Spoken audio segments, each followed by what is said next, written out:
People who accidentally killed someone, how are you? I don't know if you're going to find many people who actually killed someone, so I'll give my story. I did not kill her, but I partially paralyzed her for life. I was 16, just started driving, and had no idea I had a seizure disorder. I had my first seizure behind the wheel, ran through an intersection, and T-boned a van with a nanny and 4 small children. Thankfully, all the kids ended up fine, and were actually running around after the accident saying that was fun. Let's do it again. But the nanny did not end up okay. I talked to her only once after, and she said she wasn't angry at all. It made me feel like shit though, and I think about it a lot. I don't know if it counts as an accident, but someone mugged me, gave him everything, and he still tried to stab me. Just by default, after a decade of martial arts training, I redirected the knife into his chest. It messed me up for a while, but it was him or me, I guess. I've always had a pretty low empathy quotient, so it's probably easier for me than most people, but I just try not to think about it. My brother-in-law died a few years ago.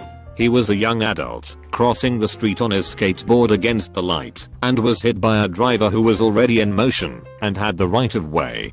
From the driver's perspective, he just popped out from behind in a mobile truck in the left lane, directly into his path. In the months after the funeral, my wife found the driver's contact info from the police report, and wrote him a letter, telling him about her brother's life, and letting him know that they don't blame him, and that he shouldn't blame himself. She got a letter back a few weeks later from this young man, who had obviously been really struggling with it, and he was extremely grateful for my wife's letter, that it helped lift some of the guilt he'd been feeling. He said the accident had made him really rethink his life, how fragile it is, and he was changing careers into something he could use to make a difference for people. I think my brother-in-law, who was simultaneously the biggest hearted and most cynical person I've ever known, would have scoffed at that, but eventually respected it. My 16-year-old brother and 3 of his friends went out drinking one night. On their way back home, my brother swerved to miss a Volkswagen and hit a utility pole. The pole fell, crushing his 2 friends in the back of the truck to death. The third boy was sitting shotgun in the cab, and it damaged his right arm, which had to be amputated. My brother had grown up with these boys, and he felt awful about what happened. The parents of the dead boys told my brother they didn't blame him, but he blamed himself, and started drinking heavily. He died of liver disease when he was 31. I came close once, and it troubled me for a long time.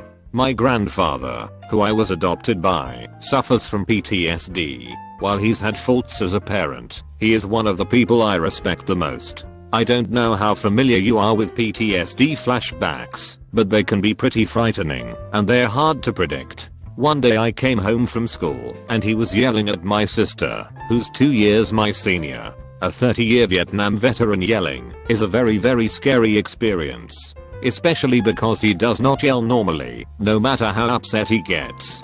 He began to threaten her, and things got physical.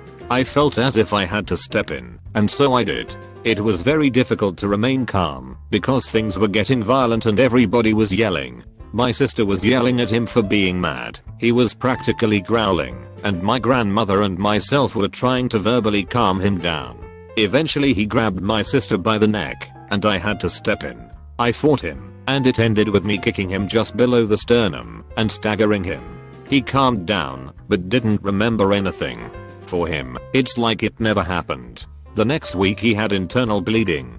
I had managed to severely damage the surgical apparatus that had been placed in his stomach after a recent bowel bypass surgery. He ended up going to the hospital, and came close to dying a few times. It was very frightening for me. I've regretted not being able to stop him without hurting him, and regretting how close he came to death. I don't know what I'd do if he had died. He still doesn't remember. As far as I know, he thinks it was a complication with the original surgery. Back in the 80s, my brother killed his best friend when a gun they were playing with accidentally went off. Yes, very stupid. Guns are not toys, always loaded, etc etc. My mom had to clean the blood off the kitchen floor, and never allowed guns in the house again. I couldn't even have water guns when I was little, and she was visibly freaked out by the prop gun I had to use for a school play once. This all happened before I was born. so I only understood weird unspoken tension around guns in our house when I was older, and it was explained to me. Edit. Actually it was after The Sixth Sense came out. Remember that scene with the teenage boy saying he wanted to show you his dad's gun, and then he turns around, and the back of his head's blown off. He was the right age, in the right clothes, and my mom went ghost white when she saw that scene. I think she called my brother and warned him not to go see it. As for my brother, he spent I think 2 years of his high school career at the boys' ranch instead of in school. That simultaneously helped him and gave him a bunch of not so awesome friends. He spent about a decade on drugs, being kicked out of university for drugs, making highly questionable life decisions, working as a short order cook at a tiny slimy restaurant, overall not liking himself very much. Then back in the 90s he had a baby with his girlfriend at the time. Caring for his daughter gave him the impetus to clean up and start living with himself instead of zoning out through chemical means, although it took almost another decade to really get better, including a few years where he somehow managed to substitute zoning out with video games for drugs, and lost a couple jobs and relationships that way, and during that time his girlfriend understandably left him. He is doing wonderfully today, in his late 40s. He has a fulfilling career, a house, a wife, 3 kids, and most of the time just talks about how lucky he is. I think he feels like he got a second chance at life. His oldest daughter spends summers with him and is starting college next year. His family is fantastic. He is fantastic. I think he still thinks about his friend from time to time, but he has lived with it for decades, and it is now part of his life story instead of the entirety of his life story. Guilt isn't his primary emotion in life anymore. He's got a lot of love around him. I used to work at a very large hospital in Utah on a floor where the docs like to send patients that were near death. One of the patients I was taking care of that day was a middle-aged lady who was going home that day on hospice, end of life care. She was unconscious for a few days and had just recently woken up. Since she was unable to eat or drink anything while unconscious, she almost immediately asked for some water. We were reluctant, but gave in eventually, figuring she's going go home soon and drink there anyway. I did my best to reduce the risk of aspiration, but due to severe pain I couldn't sit her up as far as I would like. She took a drink and aspirated on it, basically drowned in front of her daughter. I'll never forget the sheer panic on those faces.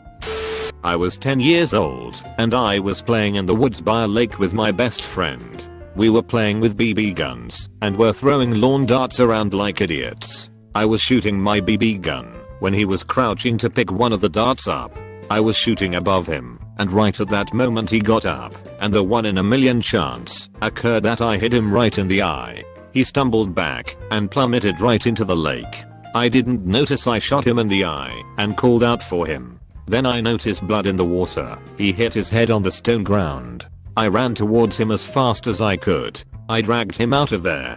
Now, this was in 1984, so we didn't have any cell phones. Thus I strapped my shirt around his entire head and carried him back to my house, which luckily wasn't too far away. He now has a glass eye and suffers from serious memory loss, long term. 30 years later, and I'm still friends with him. He doesn't remember what happened that day, but I feel so much guilt for it. I can never forgive myself.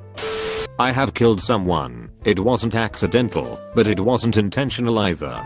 I was in the Navy and was involved with border patrols for illegal fishermen, boat people, smugglers, etc. off the north of Australia. We are to board a boat of illegal fishermen who had been dynamite netting, and they made a dash for international waters. I was part of the boarding party and we all jumped into the rib and intercepted. The fishing crew, to stop us from boarding, had sharpened bamboo poles they had dipped into the bilge to jab at us to stop us from boarding before they got to international. We had orders not to shoot, but to defend ourselves if attacked.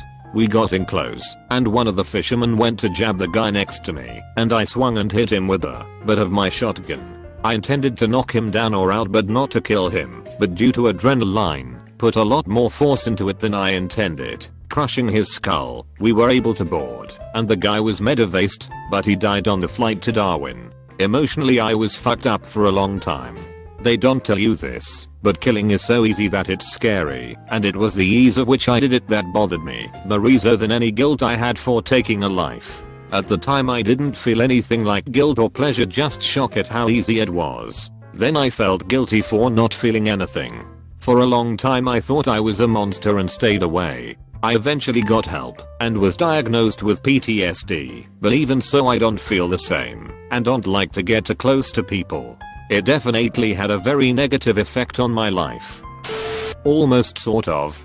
When I was younger my best friend had been struggling with depression for a few years. She called me late one night as I was getting ready for bed and said she needed to talk. I was just getting into the shower and promised to call her back when I was clean.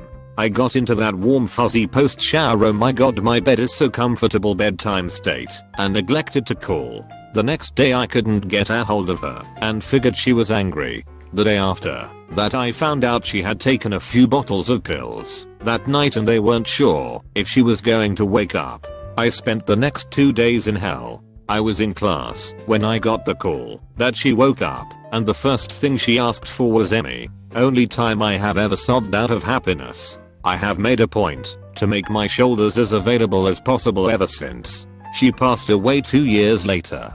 I miss her terribly. My babysitter, around 16, was at his house with his sister and a mutual friend.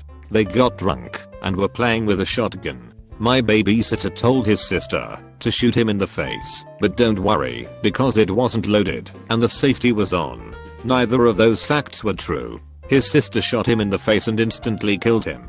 After that, his sister went hard drug addict, kicked out of school, homeless for a while, major problems. The family, unwarranted, was shunned by a lot of people for having a gun laying around like that. The family was, and still is, a complete mess, roughly 20 years later.